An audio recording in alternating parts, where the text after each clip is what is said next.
Welcome to your channel selective learning अड्डा। प्यारे बच्चों, कैसे हो आप सभी लोग। आज के इस वीडियो में हम बात करने वाले हैं क्लास 12th विस्टास का chapter number first the third level.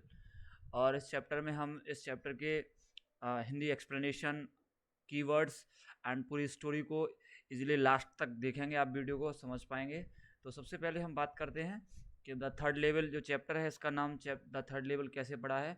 तो देखिए, इसको जो लिखा है जैक फिनी ने लिखा है। और एक इवेंट ऐसा होता है जैक फिनी के साथ में, या फिर कोई ऐसी मतलब उनको एक्सपीरियंस होता है जिससे वो एक मतलब स्टोरी लिखते हैं जिसका नेम उन्होंने रखा है द थर्ड लेवल। ठीक है, तो विदाउट डिले स्टार्ट करते हैं। फर्स्ट ऑफ ऑल यहाँ दिया, before you read have you ever had any curious experience which others find hard to believe. क्या आपके साथ कोई ऐसा अनुभव हुआ है जिस पर विश्वास करना दूसरे लोगों के लिए मुश्किल हो, कठिन हो। ऐसा आपके साथ कोई इवेंट हुआ है? तो यहाँ पर जैक फिनी सबसे पहले इतनी बात कहते हैं। अब देखिए आगे बात करते हैं कि the presidents of the New York central and the New York new haven Hartford railroads will swear on a stack of timetables that there are only two। अब यहाँ पर ये New York Central, New York, new Haven, Hartford, railroads, ये सभी states हैं, या ऐसा कह सकते हैं ये सिटी हैं, और यहाँ सॉरी ये स्टेट्स वो कंट्रीज हैं अलग अलग। तो इनके जो प्रेसिडेंट्स हैं वो सभी कसम खाएंगे। स्वेयर का मतलब क्या होगा? कसम खाएंगे। On a stake of time tables, time table के ढेर पर हाथ रखे। अब टाइम टेबल क्या मतलब, जैसे अपने यहाँ कोई बुक होती है, उस बुक को कहते हैं ना, मैं इसको साक्षी मान के या मैं इसको इस तरीके से इसकी कसम खा के कहता हूँ कि ये बात बिल्कुल सही है। तो वो बोल रहे हैं यहाँ पे राइटर कि ये जितने भी लोग हैं, यानी कि यहाँ के न्यूयॉर्क सेंट्रल के, न्यूयॉर्क के और न्यू हेवन के, हार्टफोल्ड, रेल रोड के जो प्रेसिडेंट हैं, वो टाइम टेबल के ढेर पे हाथ रख के कसम खाएंगे कि वहाँ पर केवल दो हैं। अब वो दो क्या हैं उसके बारे में अभी हम आगे समझते हैं। तो वो बताते हैं कि वो दो क्या हैं, बट आई से देयर आर थ्री, लेकिन मैं कहता हूं कि वहां पर तीन हैं। अब देखिए, मैं कहता हूं मतलब यहाँ पर मैं का मतलब क्या है? जैक फिनी है जो राइटर हैं। वो क्यों कहते हैं? Because I have been on the third level of the grand Central Station. Grand Central Station है, उसके थर्ड लेवल से मैं होकर आया हूँ, ऐसा यहाँ पर जैक फिनी का कहना है। यानी कि सभी लोग जो हैं वो इस बात की कसम खाने को तैयार हैं कि वहाँ पर केवल उन्होंने दो देखे हैं।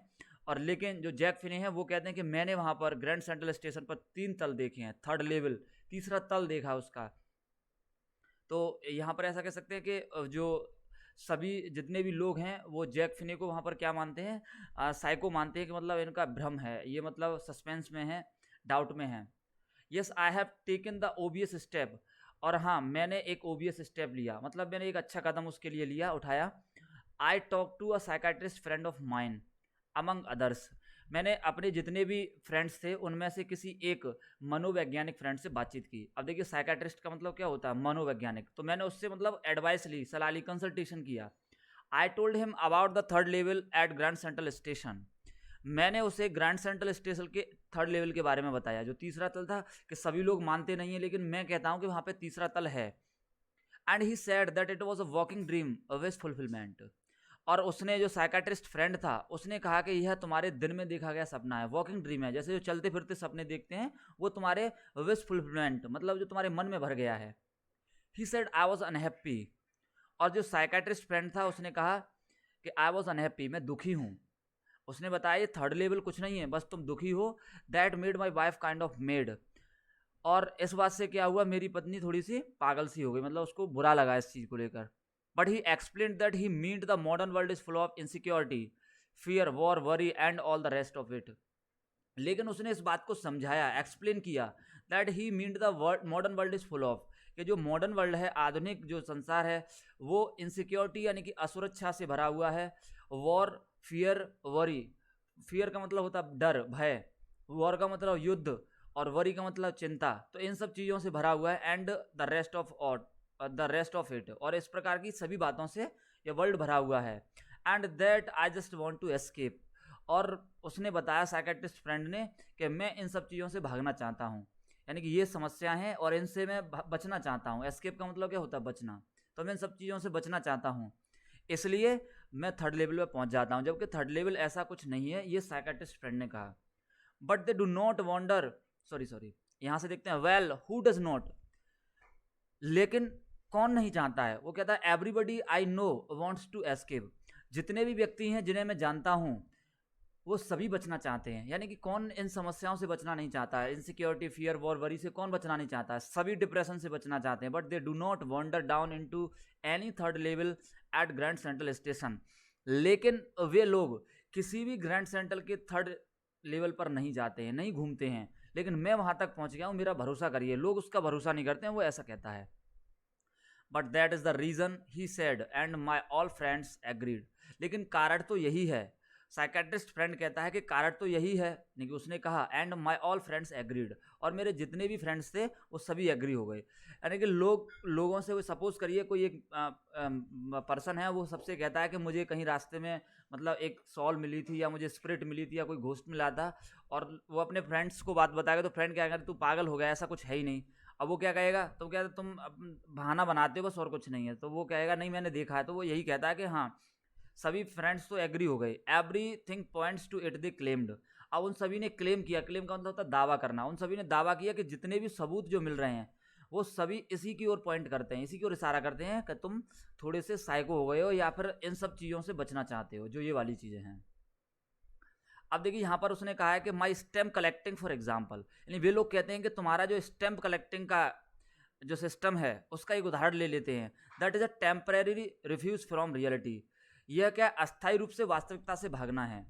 यानी कि तुम जो काम वास्तविकता में करना चाहिए वो काम नहीं करते हो, अस्थायी रूप से तुम क्या वास्तविकता से भाग रहे हो वो। और उस काम के बदले में क्या करते हो, स्टैम्प कलेक्टिंग। स्टैम्प कलेक्टिंग बहुत ज़्यादा मतलब प्रोफेशनल वाला वर्क नहीं है, तो वो कहते हैं कि तुम एक छोटा सा वर्क कर रहे हो।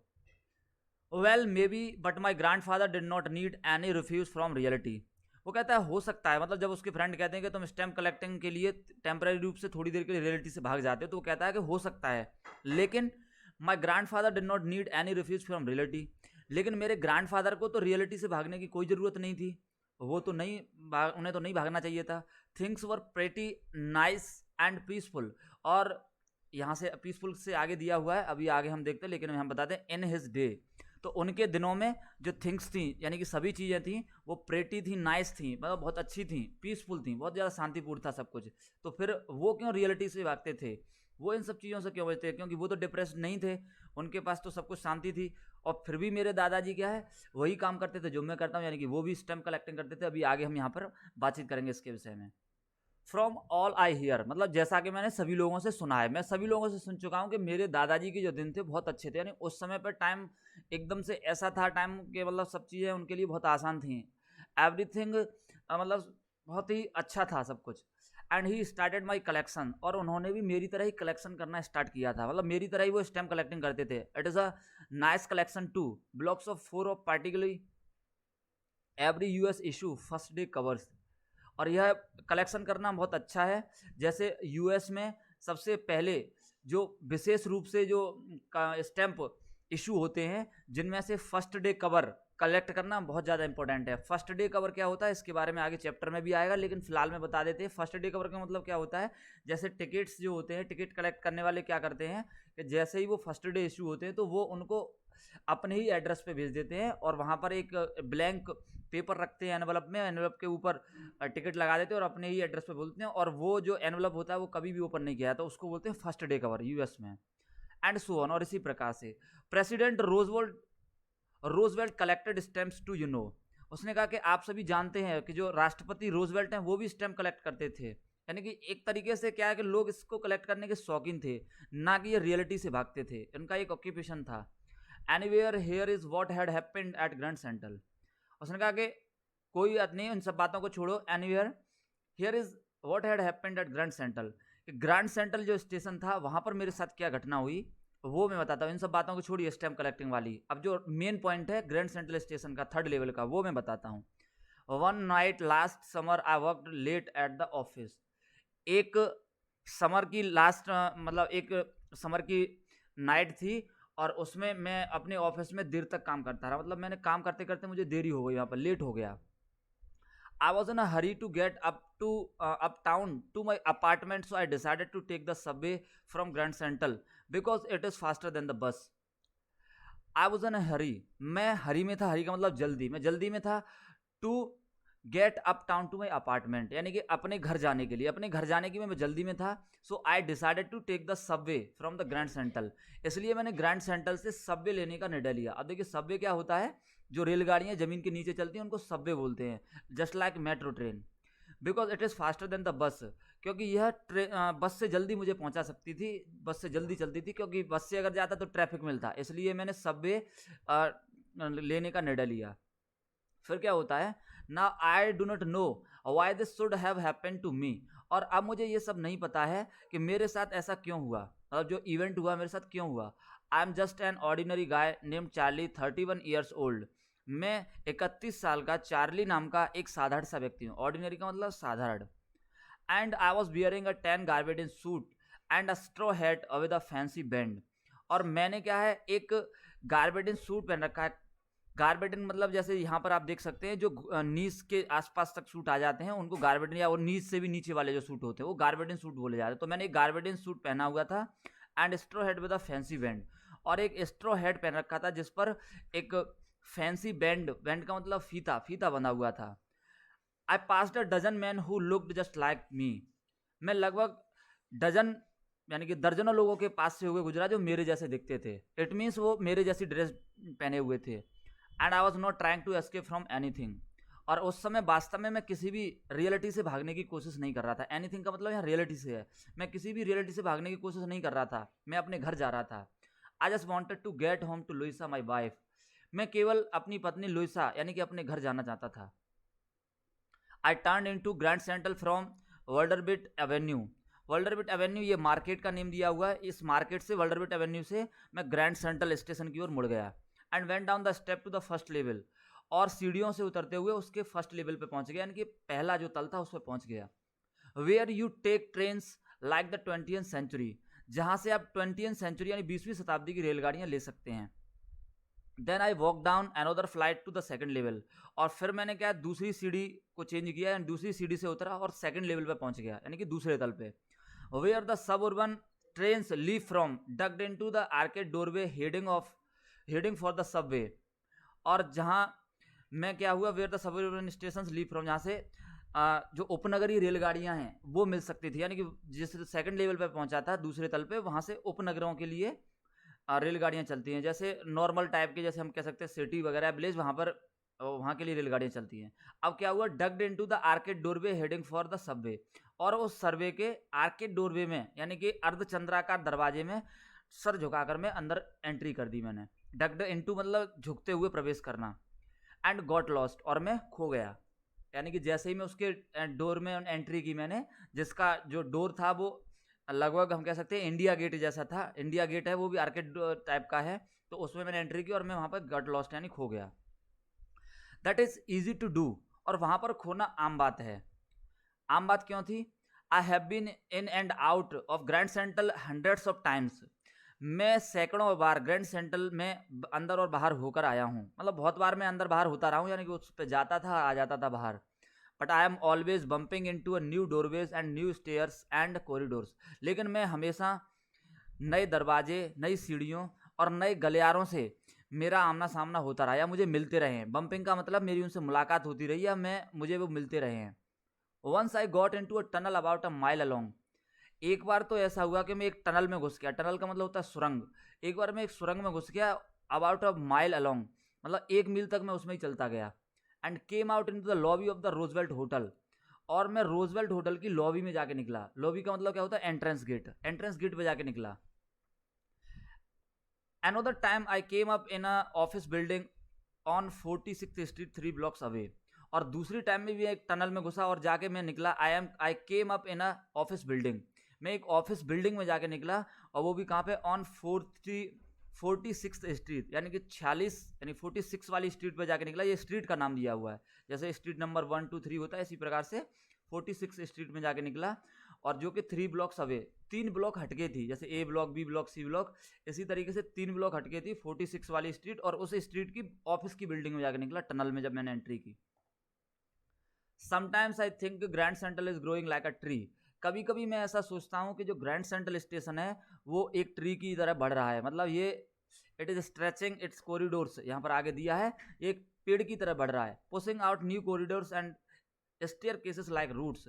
यह क्या है, नए कॉरिडोर्स, नई सीढ़ियों को जड़ों की तरह बढ़ा रहा है। ग्रैंड सेंट्रल की जो कंपैरिजन है वो किससे, ट्री से कर दी है, और ये जो अपनी है जो रूट्स है वो उनकी कंपैरिजन किससे कर दी है, कॉरिडोर से एंड स्टेयर केसेस से। तो यहाँ पर सिमिली फिगर ऑफ स्पीच दिया है। आई होप कि समझ आया। फिर इसके बाद हम बात करते हैं, there is probably a long tunnel that nobody knows about feelings its way under the city right now. अब यहाँ पर ये जैकफिनी कहते हैं कि एक प्रोबेबली एक लंबी टनल है जिसके बारे में कोई नहीं जानता है, और यह अपना रास्ता सिटी के अंदर ही अंदर बढ़ा रहा है। On its way to the Times Square and maybe another to Central Park. यह मतलब क्या है कि टाइम स्क्वायर तक इसका रास्ता जाता है और दूसरा रास्ता इसका सेंट्रल पार्क तक जाता है। ये दो जानी मानी जगह हैं जिनके नाम दिए हुए हैं। And maybe because for so many people through the years Grand Central has been an exit, a way of escape. और क्योंकि बहुत से लोगों के लिए बरसों से ग्रैंड सेंट्रल स्टेशन जो एक एग्जिट बना हुआ है, एक निकास स्थान बना हुआ है, निकास वाला रास्ता बना हुआ है, अ वे ऑफ एस्केप। इसका मतलब यहाँ पे दिया हुआ है एक बचने का तरीका। जब लोग डिप्रेस्ड हो जाते हैं तो वो कहीं बचने की जगह ढूंढते हैं, तो वो रियलिटी से भागते हैं। तो यहाँ पर ये बताया way of escape. Maybe that is how the tunnel I got into. और ऐसा हो सकता है कि इसीलिए मैं भी इस टनल में आ गया हूँ। But I never told my psychiatrist friend about that idea. लेकिन मैंने इस आइडिया के बारे में कभी भी अपने साइकेट्रिस्ट फ्रेंड को नहीं बताया। मनोवैज्ञानिक जो मेरा मित्र था उसको मैंने कभी नहीं बताया। The corridor I was in begin angling left and slanting downward and I thought that was wrong. अब जो कॉरिडोर था जिसमें मैं जा रहा था, जो गलियारा था, आई वॉज इन बिगिन, जिनके स्टार्टिंग में मैं जिसमें था, एंगलिंग लेफ्ट, वह कोण बनाते हुए बाईं ओर मुड़ गया। And slanting downward and slanting downward मतलब वो नीचे की ओर जा रहा था। पहले तो कोण सा बनाते हुए वो रास्ता मुड़ा और वो कहाँ की ओर जा रहा था, नीचे की ओर। And I thought that was wrong, और मैंने ऐसा सोचा कि यह रास्ता गलत है। But I kept on walking, लेकिन मैं चलता गया। मन को मेरे को तसल्ली नहीं मिली, इसलिए मैं चलता गया। All I could hear was the empty sound of my own footsteps and I did not pass a soul. और उस समय जब मैं वहां पे चलता गया, ऑल आई कुड हियर, मैं केवल वहां पे क्या सुन सका, empty sound of my own foot steps, मैं केवल अपने पैरों की आवाज वहां पर सुन सका, उसकी साउंड सुन सका। And did not pass a soul, और मैं वहां पर किसी भी व्यक्ति को नहीं देखा, मतलब मैं किसी भी प्राणी से वहां पर नहीं मिला। सोल का मतलब प्राणी से है। Then I heard that sort of hollow roar, I hate that means open space and people talking. और फिर मुझे आगे से एक थोड़ा सा शोरगुल सुनाई दिया। हॉलो शोर मतलब थोड़ा सा शोर सुनाई दिया, आई हेट का मतलब आगे से। That means open space and people talking, जिसका मतलब क्या है कि वहां पर खुला स्थान है और लोग बातचीत कर रहे हैं, ऐसा मुझे वहां पे लगा। The tunnel turn sharp left, और जो टनल थी वो तेजी से लेफ्ट की ओर मुड़ी, बाईं ओर मुड़ी।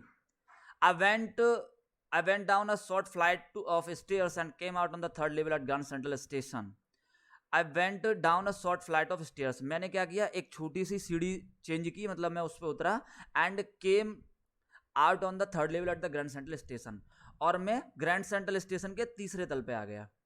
For just a moment I thought I was back on the second level. एक मोमेंट के लिए मैंने ऐसा सोचा कि मैं सेकंड लेवल पर हूँ। But I saw the room was smaller. There were fewer ticket windows and train gates. लेकिन वहां पर मैंने देखा कि जो रूम था वो स्मॉलर था कंपैरिजन टू सेकंड लेवल, जो सेकंड लेवल के कंपैरिजन में छोटा था। There were fewer ticket windows and train gates, और टिकट विंडो जो थे वो बहुत कम थे, फ्यूअर का मतलब कम, एंड ट्रेन गेट्स भी बहुत कम थे। And the information booth in the centre was would and old looking, और जो इंफॉर्मेशन बूथ था वो मध्य में बना हुआ था, बीच में, और वो भी किसका था, लकड़ी का, ठीक है। एंड ओल्ड लुकिंग, और पुराने जमाने का दिखने वाला था। And the man in the booth wore a green eyeshade and long black sleeve protectors, और उस बूथ में बैठा हुआ व्यक्ति नेत्र रक्षक पहने हुआ था, हरे कलर का नेत्र रक्षक पहने हुआ था। And long black sleep protectors, और लंबे काले रंग के आस्तीन के प्रोटेक्टर यानी आस्तीन रक्षक पहने हुए था। देखिए आप इनको नेट से सर्च कर लेंगे तो अच्छे समझ में आ जाएगा। लोग पहले के ज़माने में पहन लेते थे, जैसे जो आयरन वगैरह के होते थे, कि मतलब हाथों तक पूरा जैसे ग्लिप्स टाइप के हम कह सकते हैं, sleeve protectors. The lights were dim and sort of flickering, और वहाँ पर जो लाइट्स थी वो बहुत डिम थी, मतलब मद थी, कम जल रही थी लाइटें। एंड सॉर्ट ऑफ फ्लिकरिंग, और वो टिमटिमा रही थी, फ्लिकरिंग का मतलब टिमटिमाना। Then I saw why they were open flame gas lights, और तब मैंने देखा कि ये क्यों टिमटिमा रही हैं। फिर मुझे पता चला they were open flame gas lights, कि ये खुले में जलने वाली गैस लाइट्स हैं, जो खुले में गैस लाइट्स जलती हैं उस टाइप की लाइट्स थी। तो वहाँ पर उसने मतलब अनयूजुअल थिंग्स देखी। जैसे ही वो सेकंड, उसको लगा तो था कि मैं सेकंड लेवल पे आ गया हूँ, लेकिन जब वहाँ पर उसको अनयूजुअल थिंग्स दिखाई दी तो उसको थोड़ा बहुत सस्पेक्ट हुआ। अब वो क्या हुआ देखो आगे देखो। There were brass spittoons on the floor and across the station a glint of light caught my eye. अब वहां पर क्या था, फ्लोर पर ब्रश स्पुटेंस रखे हुए थे, स्पैटुन्स मतलब जो थूकदान, थूकने वाले जो बॉक्स होते हैं वो रखे हुए थे, ब्रश का मतलब पीतल के। And across the station a glint of light caught my eye, और स्टेशन के उस पार एक हल्की सी लाइट मेरी आंखों में पड़ी। देखिए पहले जो स्पुटेंस होते थे या फिर जो भी चीज़ें रखी जाती बॉक्स, वो मोस्टली पीतल की होती थी। तो ये का पहले के ज़माने में होती थी, जो 18th वाली सेंचुरी थी वहाँ पर ऐसा होता था। और वहाँ पर ही उस राइटर के साथ में, चार्ली के साथ में कुछ ऐसा इवेंट हुआ कि एक लाइट उसकी आंखों में पड़ी अक्रॉस द स्टेशन, मतलब स्टेशन के दूसरे पार से। A man was pulling a gold watch from his vest pocket. अब एक जो व्यक्ति था वो अपनी पॉकेट से एक घड़ी को निकाल रहा था, गोल्ड वॉच मतलब सोने की घड़ी को निकाल रहा था। वेस्ट का मतलब कमर वाली जो जेब होती है। ही स्नैप्ड ओपन द कवर, उसने उसके कवर को तेजी से हटाया। स्नैप्ड का मतलब तेजी से हटा देना, अनकवर्ड कर देना। Glans at his watch and frond, अपनी वॉच पर उसने एक नजर डाली। एंड फ्रॉन्ड और मतलब गुस्सा हो गया, फ्रॉन्ड का मतलब हो जाता है गुस्सा होना। He wore a derby hat, a black 4 button suit with tiny lapels. अब उसने क्या एक डर्बी हैट पहने हुए था और 4 बटन वाला एक टाइनी लेपल्स का कोट भी पहना हुआ था, सूट पहने हुआ था। लेपल्स मतलब झालरें उसमें लगी हुई थी।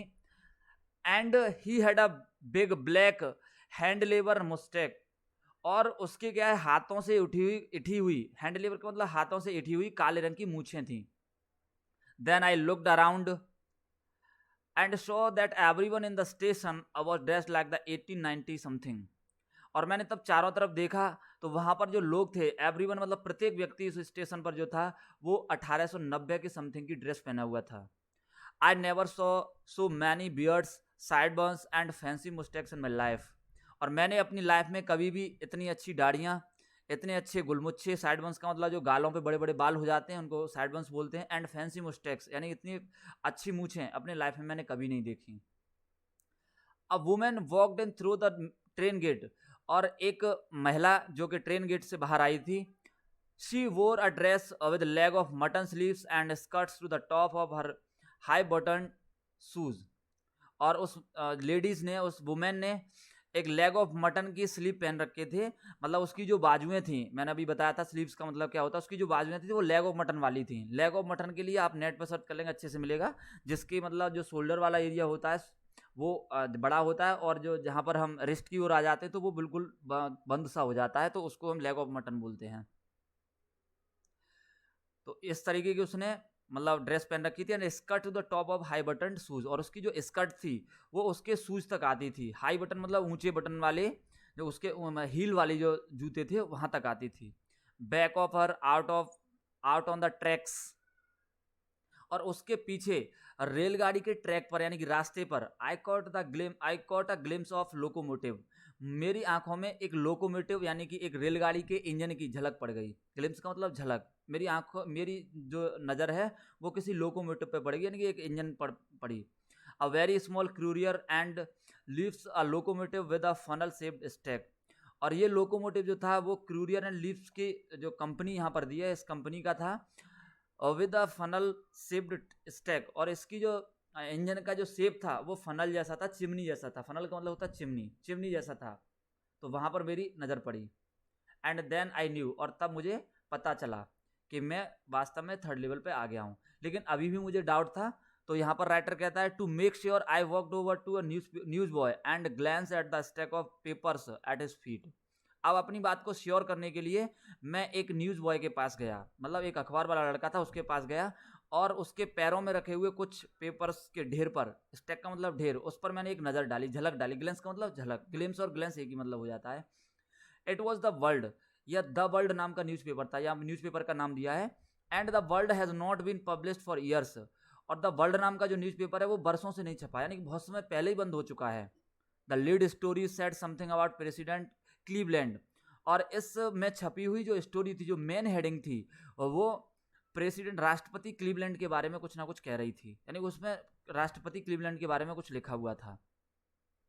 I have found that I have found that front page since, मैंने वहाँ पर ऐसा पाया कुछ फ्रंट पेज पर, since in the public library files, यानी कि इस पेज को मैं पब्लिक लाइब्रेरी से पहले ही पा चुका था। एंड इट वॉज प्रिंटेड जून 11 1894, और यह 11 जून 1894 को प्रिंट हुआ था। यानी कि ऐसा कह सकते हैं यह अखबार, इस पर जो न्यूज़ थी वो 11 जून को प्रिंट हुई थी, और मैंने वहाँ पर जाके देखा तो ऐसा लगा कि ये आज ही 11 जून है, यानी कि मैं वहाँ पर लगभग 1894 में पहुँच चुका था। ये जैक फिनी का कहना है, या फिर चार्ली का।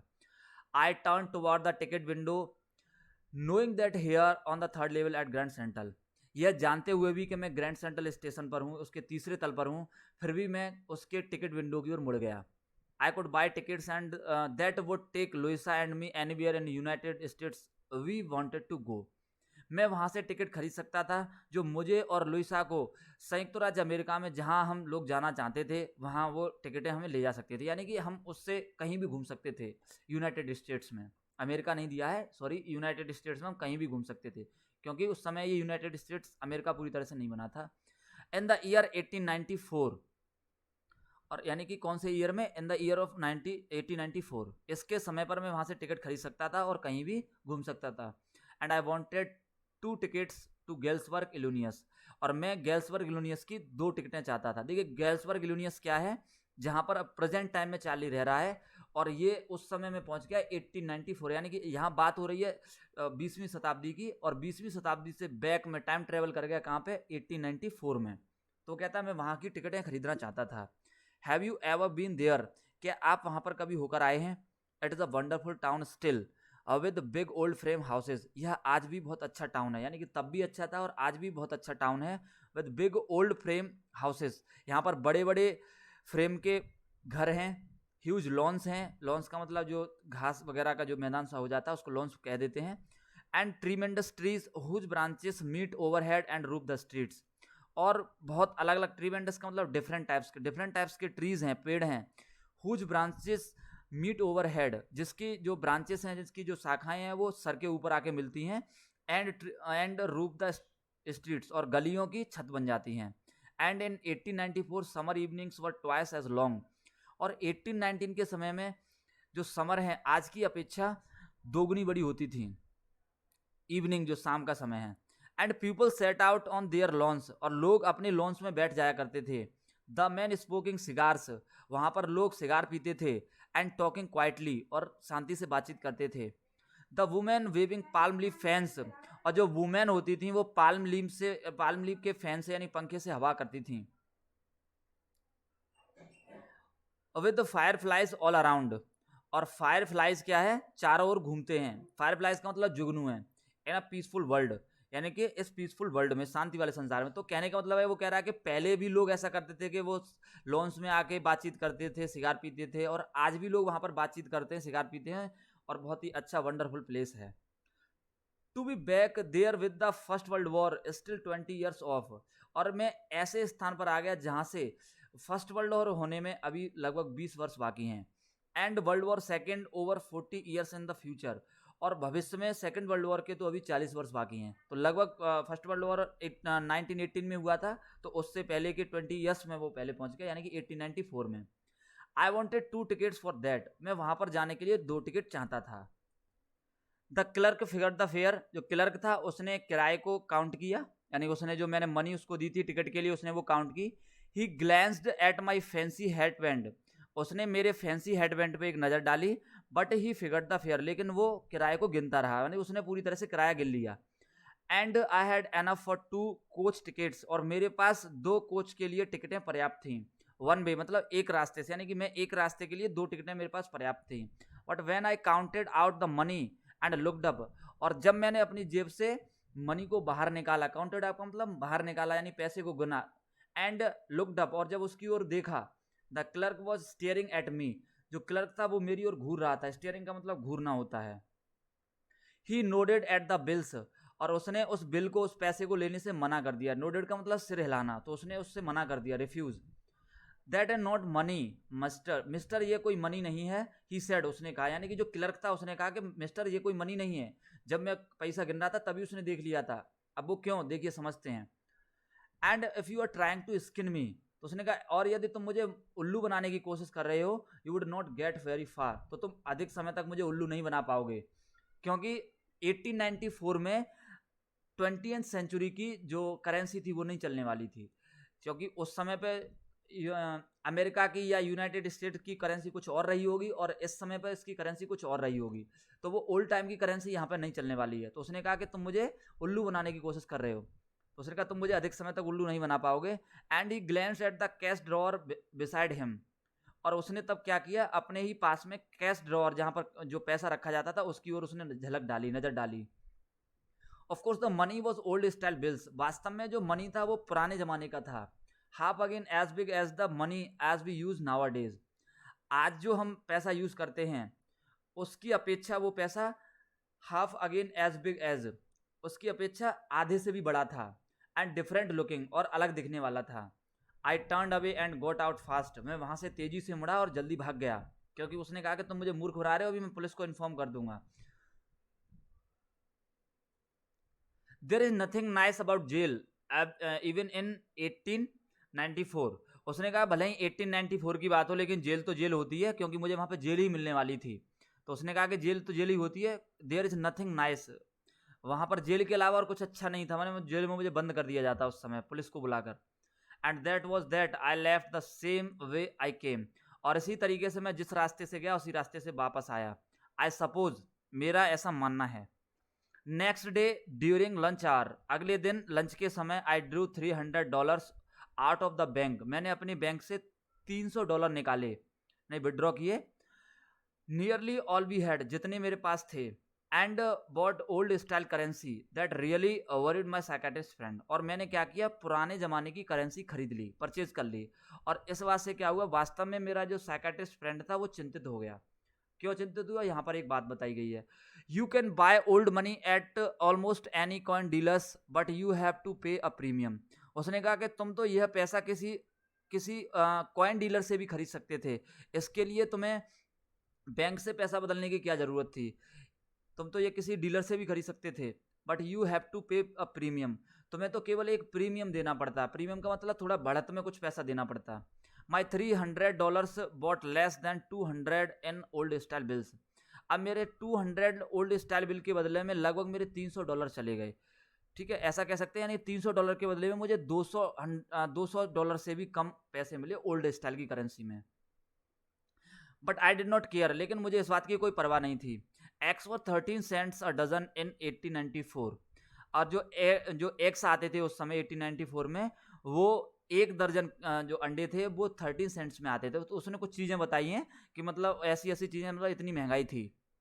But I have never again found the corridor that leads to the third level at Grand Central Station, लेकिन मुझे वह कॉरिडोर कभी नहीं मिला जो मैंने पहले प्राप्त किया था, या मैं जिसमें पहले घुस गया था, वो मुझे कभी नहीं मिला। That leads to the third level, जो मुझे थर्ड लेवल तक ले जाता ग्रैंड सेंट्रल स्टेशन के।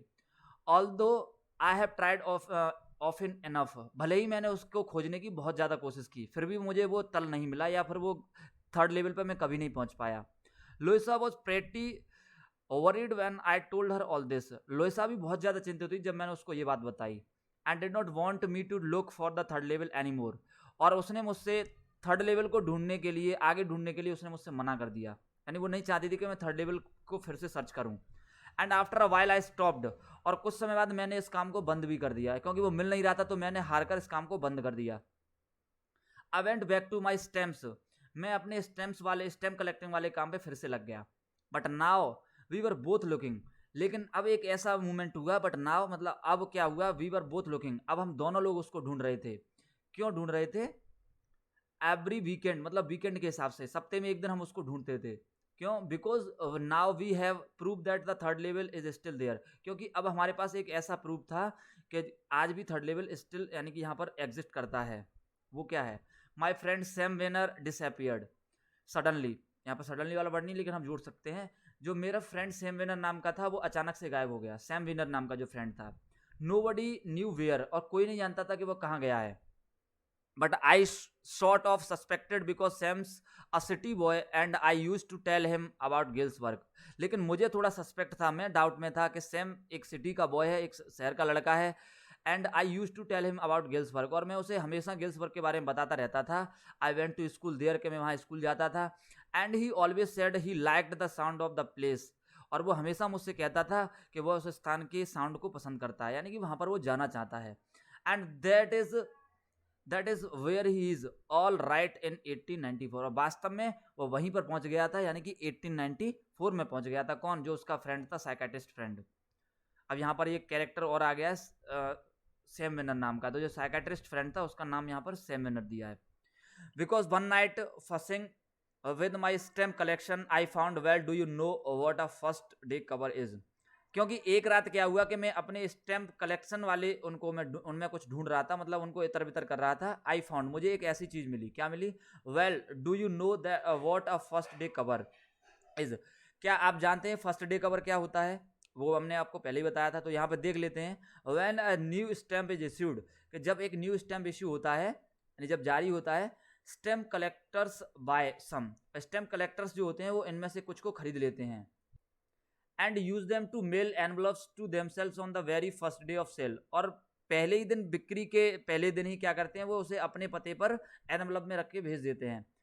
And postmark proves the date, और जो उस पर मोहर लगी होती है डाकघर की, वो इस डेट को प्रूव करती है कि ये पहले दिन हमने इशू हुआ था और हमने इसको परचेज किया, अपने पते पर भेजा था।